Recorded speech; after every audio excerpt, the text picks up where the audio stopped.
అయితే డబ్ల్యూహెచ్ఓ ఇప్పటికి కూడా ఏం చెప్తుందంటే ఇది డేంజరస్ వైరస్ కాదు. ఇప్పటి వరకు ఇది ఏంటంటే virus under variant under observation అనేది మాత్రమే ఆ, అది చెప్తుందన్నమాట.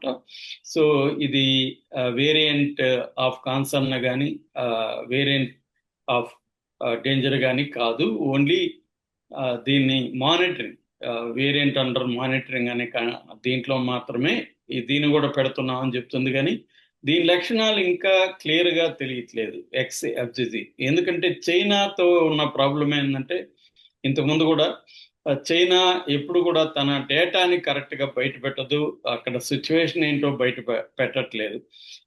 మిగతా రాష్ట్రాల్లో అంటే దేశాల్లో సింగపూర్ కానీ థాయిలాండ్ కానీ ఇలాంటి దాన్ని చూస్తే విపరీతంగా పెరుగుతున్నాయి. ఒక థాయిలాండ్లోనే ఆ, వారానికి 40,000 కేసులు వస్తున్నాయని చెప్తున్నారు. సింగపూర్లో కూడా వారానికి 2,000 కేసులు పైన వస్తున్నాయని చెప్తున్నారు.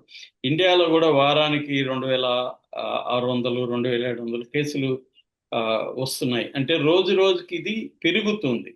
అంటే ఒక పక్కేమో డబ్ల్యూహెచ్ఓ ఇది డేంజరస్ కాదు, మైల్డ్ సిమ్టమ్స్ ఉంటున్నాయి, ఫీవరు, గొంతు నొప్పి, దగ్గు, ఆ తర్వాత కోల్డ్, ఫ్యాటిక్ అంటే అలసిపోవడం ఇలాంటివి ఉంటున్నాయి. కానీ ఇది డేంజరస్ లక్షణాలు లేవు, ఆ, ప్రాణం పోయే పరిస్థితి రాదు. అంటే 1921 మేలో ఎట్లయితే సెకండ్ వేవ్ వచ్చిందో అలాంటి సిచ్యువేషన్ అయితే ఉండదు అనేది మాత్రం చెప్తున్నారు. కానీ ఆ, భయాందోళనలు అయితే వ్యాపిస్తున్నాయి. డాక్టర్లు కూడా హెచ్చరిస్తున్నారు పదే పదే జాగ్రత్తగా ఉండమని.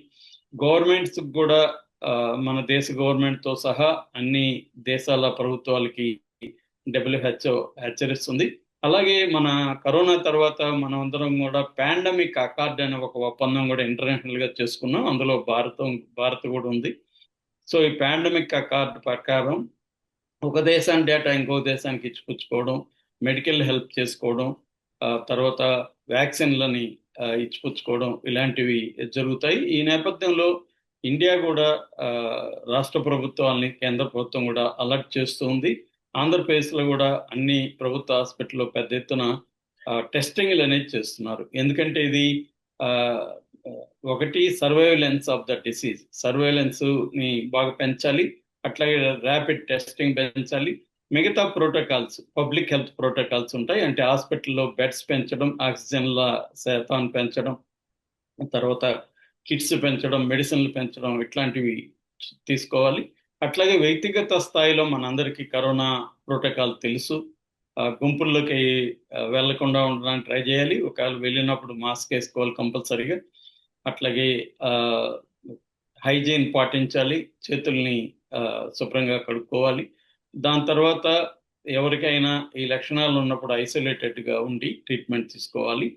అట్లాగే కోమార్బిడిటీస్ అంటే వేరే రకాల జబ్బులు ఉన్నప్పుడు వాళ్ళు ఆ, అధికంగా జాగ్రత్తలు తీసుకోవాల్సిన అవసరం అయితే ఉంది. అయితే భయాందోళన చెందాల్సిన అవసరం లేదు, కానీ జాగ్రత్తలు అయితే తీసుకోవాలి. కానీ రోజు రోజుకి అయితే మనం చెప్పుకుంటూనే ఉన్నాం, రోజు రోజుకి పెరుగుతా ఉంది కాబట్టి మరింత జాగ్రత్తలు తీసుకోవాల్సిన అవసరం ఉంది. అనవసరంగా ఫంక్షన్లు చేసుకోవడం, గుంపులు కలగడం ఇది తగ్గిస్తే మంచిదని చాలా మంది నిపుణులు చెబుతున్నారు. ఏదేమైనా ఆంధ్రాలో కూడా ఇది పెరుగుతుంది. ఎక్స్ఎఫ్జి అనే ఒక కొత్త వైరస్. ఈ వేరియంట్ లక్షణాలు అయితే ఇంకా క్లియర్ గా ఆ, బయటికి రావట్లేదు.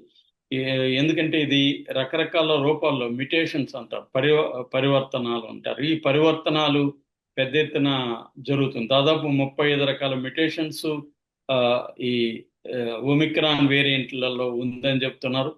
అందులో ఇప్పుడు కొత్తగా ఈ చైనా నుంచి వచ్చిన ఎక్స్ఎఫ్జి అనే వైరస్ డేంజరస్ గా మారే ప్రమాదం అయితే ఉందని చెప్తున్నారు.